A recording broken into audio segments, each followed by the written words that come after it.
Welcome to The Last Breakfast. Please enjoy the video. In this video, I will show how to change the Tesla Model 3 cabin air filter. First, gather your tools: a trim removal tool, a T20 Torx bit, and 2 new HEPA cabin air filters. This simple maintenance task can significantly improve your cabin air quality. You will need about 20 to 30 minutes for the entire process. Always ensure your vehicle is parked safely and the climate system is off before you begin. Let's get started with the first step. Next, we need to access the filter compartment.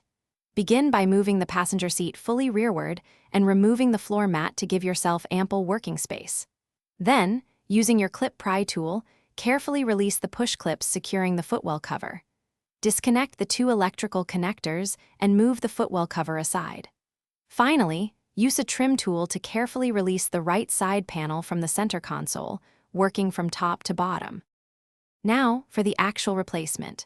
Remove the T20 screw or squeeze the locking tabs to detach the cabin filter cover. Fold the upper filters tab upward and the lower filters tab downward. Carefully pull out both old cabin air filters from the HVAC module. When inserting your 2 new HEPA filters, ensure their airflow arrows point towards the rear of the vehicle.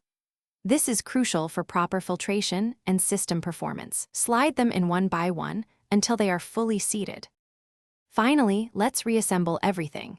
Install the cabin filter cover, ensuring it's secured with the T20 screw or locking tabs. Reconnect the 2 electrical connectors to the footwell cover, then reattach the cover with its push clips.